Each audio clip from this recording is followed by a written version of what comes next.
Hello everyone, before we start today's video, if you could all do me a solid and lightly tap the like button, perhaps share the video about and leave a comment. If you are not subscribed, subscribe as well. It would greatly help this channel. Thank you very much.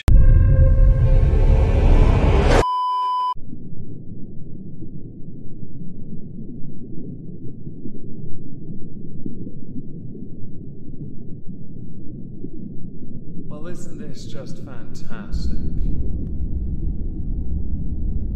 Captain's Log, Subdates 221028.4. To avoid trick-or-treaters and refugees, I'm going to take the shuttlepod out and hunker down in a nice quiet cave. I'll then put my pod on red alert though, kid or not, they are getting pew-pew if they knock. Hello everyone, welcome to This Week at Twitter, or Twat. Today we are going to start with a tweet from Gregory that was retweeted by my friend Undimmed. Gregory, help, this psychologist just murdered me and spit on my grave. Undoomed. This might be an effective gender test. If you answer the way the psychologist wants you to, you're probably a woman. Oh, I feel like there might be some misogyny here. Here's the video though. Hi baby, I want you to answer this question with the first thing that comes to mind. How would you feel if a truck was driving towards you at full speed and you were standing in the middle of the road? I'd feel like a bit of a melon because chances are I shouldn't have been in the middle of the road in the first place unless I thought I could beat the truck and get across the road before it got to me. Pause this and then come back to it when you have an answer. Okay, if your instinctual response was to say something along the lines of, I'd feel terrified or I'd be frozen with fear, you're on the right track. However, if you said something along the lines of, I'd run out the way or I'd move, notice how the question was avoided. I asked, how would you feel? Not what would you do? I mean, if we're going to play that card and be pedantic, I think the last thing I'd feel would be my own face kissing my own asshole. There's also a pate joke in there somewhere. If you're smart enough, by all means make it in the comments down below. If you were in the latter group of answers, saying what you would do, I wonder whether you have a tendency to intellectualize your emotions and feelings rather than just sitting with them. I partook in an event called Kolana. If you are a nerd, you know what I'm referring to. I often find that letting my feelings sit is a colossal waste of my time, especially when I could be doing other things, like trying to teach a dog not to attack cats by having a new kitten basically swat the dog. It worked. Or reading one of a whole stack of books that take my mind off of my feelings, because I'm not a freaking emo. Undoomed might have had a point, you know. So next, Deaf Noodles might be right about something. I know, hold your breath everyone. It can happen. Deaf Noodles. TikTok is filled with the stupidest people in the history of humanity. He is 100% correct with this statement,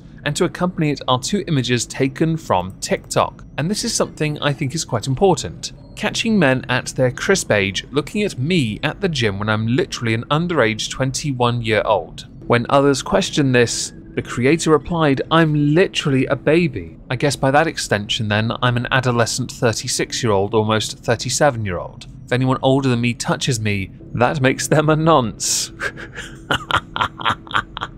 So next we come to a random block of the week, and this one is quite strange, because it was something innocuous with a request and a question simply put to me, which in turn led to the author of the original tweet blocking myself and others, but also then hiding our tweets. So Lady Danny87 tweeted, don't forget to buy the current issue of Variety with Meghan Markle on the cover. Johnny Hellcat underneath had tweeted at me, hey Omegon, if someone marries a royal, they become a duchess, right? So if they've renounced the royalty, they're no longer a duchess, correct? I figure who better to ask. I replied, in the past, people have lost royal titles after a divorce. The problem really with Harry and Meghan is, it's a tricky area to navigate about removal of royal titles. It really is, especially because those titles were a wedding gift. Underneath, Johnny had replied to me, they hid my reply, Lamau even, and I thought, well, this is nonsensical. So I replied with an archive link. I wouldn't worry, I've got the whole thing archived, I know how to internet. To which they replied, Johnny Hellcat, I definitely need to learn to archive. Underneath, Terence Diamantis had pointed out that there is a small button that lets you see all the hidden posts. But apparently, Johnny and myself were not the only people suffering this fate, and I thought it was quite chuckle-worthy, because it ended up with me getting blocked by Danny, who had been going through all the replies and conversations that weren't absolutely glittering of Meghan Markle hiding and then blocking us. How pathetic is your life that you would do that on a tweet where I was simply asked about the royal title aspect? It was not a shot at Meghan Markle. Meghan Markle shoots herself in the foot on a regular basis by simply being there. She's a terrible person, and they're still doing damage control after the Queen's funeral because Harry's book Spare is coming out next year, which is a very risky move on his part. No doubt it will make him a lot of money, and I wish them nothing but the best. But seriously, stop trying to destroy the royal family. You would lose your titles and all your notoriety in a heartbeat. Oh, but I want to be a humanitarian. Let me go cross my arms and look like I'm doing some therapy bollocks. Get a bloody job instead. I wish you the best of luck, Harry. You don't actually have any discernible skills, and I don't know if your wife can get any more acting jobs. But she might be able to. Now, as we all require a palate cleanser from time to time, here is something from Strangest Media Online that I dub Natural Selection. The Darwin Award. All the other cliched comments I could make, please insert them here.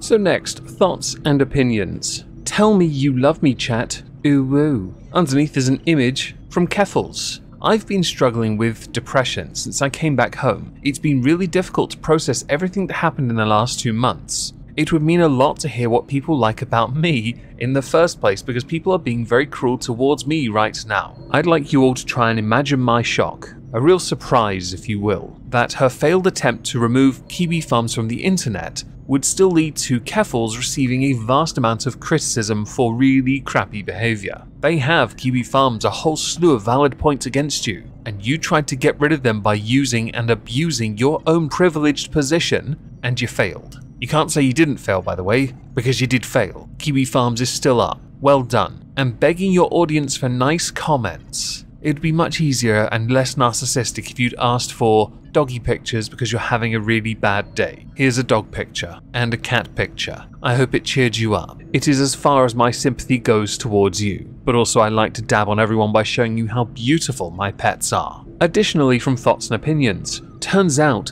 deplatforming everyone is not the key to happiness. It's also hilarious deplatforming people, getting them yeeted off sites. I'm kind of curious how Keffels feels about Elon Musk possibly reinstating a whole slew of people that were deplatformed from Twitter. That'll be interesting. Currently, Kanye West is going through a, let's say, removal from existence, courtesy of every major outlet, every major platform. Basically, anyone that's associated with Kanye West is severing contact, ties. And the reason why is because there's been a lot of rather interesting commentary coming from Kanye West. I say interesting, you're welcome to interpret how he speaks or what he says any way you like. I'll say interesting because I don't want to get any shit from anyone. Do resist the urge, I'm not taking a side. Some platforms though are. Google are also taking a side. So here we have Google Drive Safety. Your file may violate Google Drive's terms of service. The file was called Kanye Champs Removed Video. Nick Diorio tweeted, "Why is Google Drive dictating if we can save a Kanye West interview or not, LMFAO?" With tipster retweeting, "This is some BS. Google shouldn't have a say what we store in our private storage, with the only exception being illegal material." But therein lies the problem. Google, like any platform, have TOS, and that applies to cloud storage as well. I, like the majority of people, would prefer that Google, like any other cloud storage provider, not tell us what we can and cannot store there. But then when you mention the exception being illegal material, that's probably where the issue arises. And I'm not saying Kanye has done anything illegal, nor am I saying he hasn't. Only that Google are using their own nebulous TOS, which is quite common for all platforms, to imply or infer that he has, and therefore are restricting one's ability to use their servers. Something which I do not support in the slightest, of course not. Although I will insert, if anyone's bought any Yeezys of late, you might find if you've never worn them and they're still in the box, their value are going to go right up. And I still find it quite fascinating that many platforms are seeking to distance themselves, many providers, many fashion brands are removing themselves from the existence of Kanye West. Man's still getting over 50 million hits a month on Spotify. He still has a presence on many platforms. Doesn't he own Parler now? Or is he buying Parler? I don't know. It's fascinating though, and I'm keen to see how this progresses. So next, I saw this image shared about on Twitter. Ptolemy, for example, what a king. I also saw it on my Discord server shared by one of my mods. The image is The Boys showrunner Eric Kripke confirms Homelander's bisexuality next season. He's already mentally ill, so making him LGBTQIA+ felt like natural character progression. If while I was reading that you heard children screaming, "That's next door's kids, my windows are shut," those bastards are loud. What intrigued me about this was, I had initially ignored the source being dripmeme.com and thought, I'm going to quickly check, just for the sake of it, and I went to the Screen Rant Twitter. Just to clarify, this is not a tweet they put out. It really isn't. I just thought I'd insert it as a public service announcement. It tickled me to no end. I like the idea of exploring Homelander's sexuality, but I think it's even funnier just to let him carry on being a dick to people while acting like a good guy at the same time. The Boys is one of the few shows I've actually thoroughly enjoyed of late.